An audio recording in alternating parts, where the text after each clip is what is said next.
uşaqlar, axı biz bir şey bilirik. Elektron alan hissəciyə nə demişik? Oksidləşdirici yoxsa redüks edici? Elektron alan hissəcik oksidləşdiricidir. Elektron verən hissəcik redüks edicidir. İndi uşaqlar, burada gəlin əvvəlcə reaksiyamızı düzəldək, sonra oksidləşdirici redüks ediciyə baxaq. Dedim ki, burada bu xlorun verdiği elektronların sayı manganın qarşısına keçdi. Manganın aldığının sayı xlorun qarşısına keçdi. Baxın, bu rəqəmlər bu maddələrə əmsal olaraq gedəcək. Əmsal olaraq istifadə olunacaq. Belə əmsallaşdıracaq. Bir də bura baxın, indi mangana 2 əmsalı yazacağım. Uşaqların ən çox verdiği sual deyir, müəllimə, solda da mangan var, sağda da. Biz 2 əmsalını soldakı mangana yazaq, yoxsa sağdakı mangana. Mangan üçün bu dəqiqə fərqi yoxdur. Məqsəd bərabərləşdirməkdir. Zaten sən bura 2 yazsan, onda 2 mangan olacaq. Sən dərhal burada 2 yazmalı olasın. Başa düşdük? Demək, mangana görə fərq eləmir. Yazaq. 2 tərəfə də yazıq. Bəli, 2-ni buraya yazıram. Dərhal 2 mangandır, burada 2 yazıram. Ondan sonra xlora baxıram. Amma xlor üçün fərqi var. Uşaqlar, balansdan aldığımız əmsalı məhz dəyişənin qarşısına yazmalıyıq. Bütün reaksiyadakı neçə dənə xlor varsa hamısına baxın. Və mənə deyin ki, müəllimə, əminliklə deyirəm ki, bax, məhz bu xlorla yükü oksidləşmə dərəcəsi dəyişir. Hansı xlora deyə bilərsiniz dəyişir? Hansılara?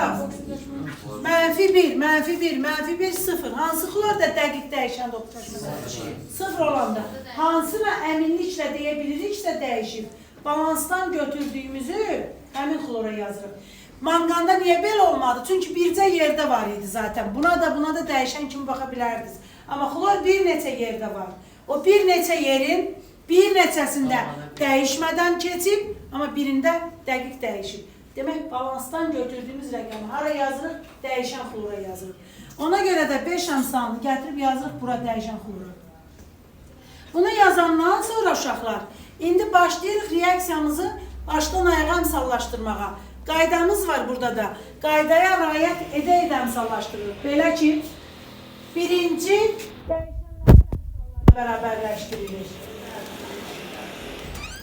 İkinci metalları bərabərləşdirilir. Üçüncü qeyri-metal və ya turşu qalıq, hansı varsa.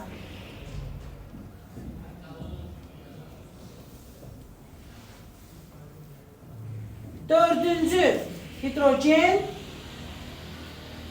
Beşinci oksigen. Açıq oksigenə növbət çatanda artıq reaksiya düzəlmiş olur. Sadəcə yoxlamaq üçün oksigeni də düzəldirik. Gəlin edək.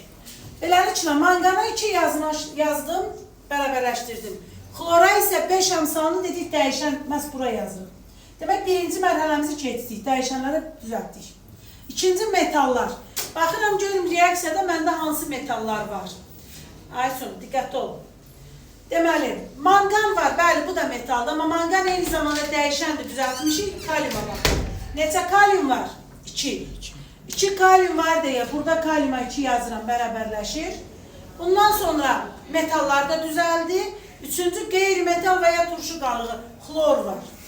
Xlora turşu qalığı kimi də baxa bilərik, qeyri-metal kimi də elə qeyri-metal kimi baxaq.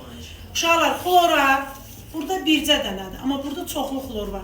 Demək, burada gördüyümüz bütün xlorların hamısını sayırıq, cəmlik gətirib bu xlora əmsal yazırıq. Baxın, 5 dəfə 2, 10 dənə. 2 dəfə 2, 4. 14 dənə. İkisi burada 16. H-xlora yazırıq 16 əmsalı. Ondan sonra hidrogenimizin növbəsidir 4-cü mərhələdə. 16 hidrogenim var. Burada isə ayağında 2 var.